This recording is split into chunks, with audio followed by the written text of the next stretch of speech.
Hey folks, and welcome back to Glenn and Adrian's Rock Talk. That's Adrian. And that's Glenn.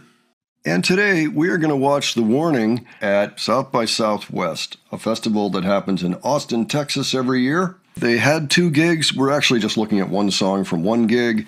This one happened on March 16, 2016. We're going to watch them play 21st Century Blood, a very early version. This is a good year before the album dropped. It looks like it's the second time they ever performed the song. And likely, and it's the first one that ever got captured on video. So in some ways, this is kind of a premiere. Just the fact that it is so early, I'm expecting the song to sound a little bit different than we're used to. And I'm going to look for those differences. Adrian, do you have any thoughts ahead before we take a look at this?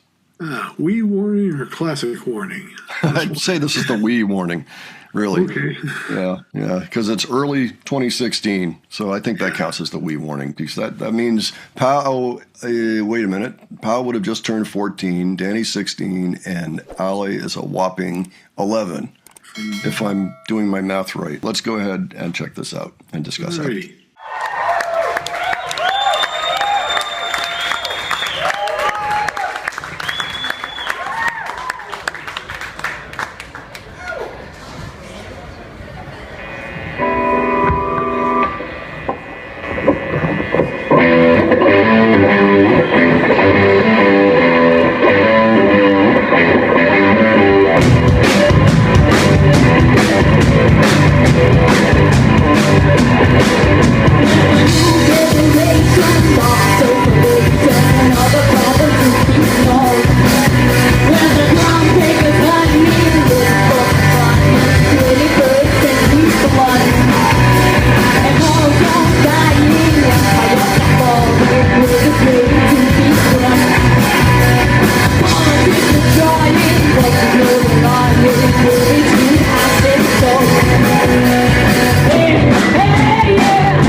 So interesting in so many ways. But what did you think, Adrian? Danny and Ollie switched places on the stage, I noticed.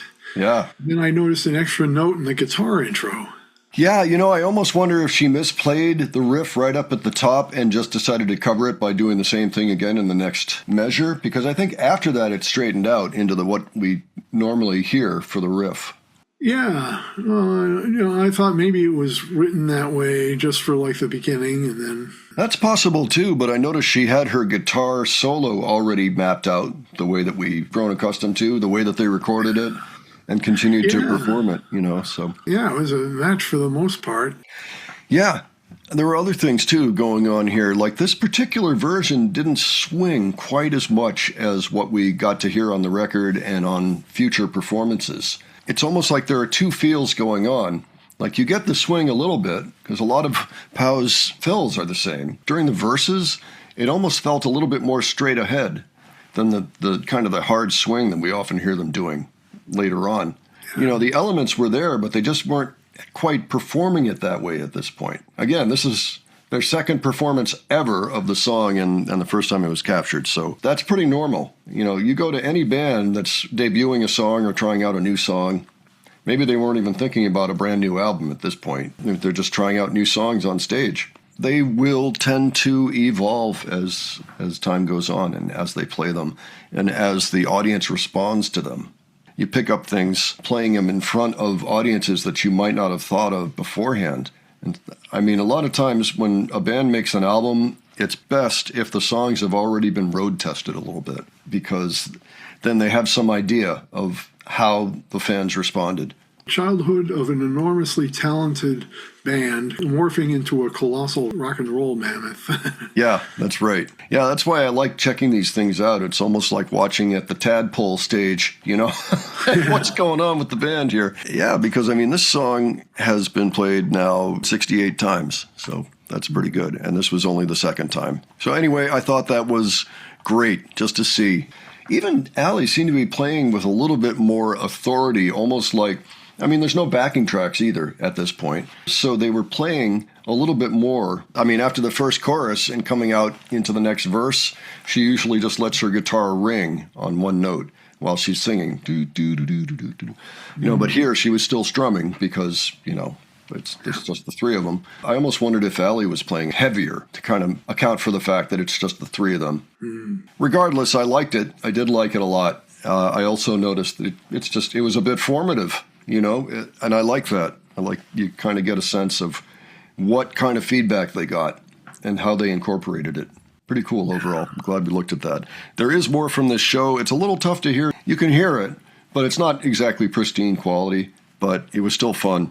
Folks, if there's anything you want us to check out that's from the early days, by all means, leave that below for us. I can always investigate and see if it's something that we can put on the channel. And we are going to start looking at latter-day stuff, too. So if there's anything in particular just across their whole career that you think we should be looking at that we haven't yet, tell us about that, too. And if you enjoyed this video, please give it a like. And if you enjoyed the presentation, please subscribe. All right, thanks so much for joining us today. We'll catch you on the next one. Take care, folks. See you all later.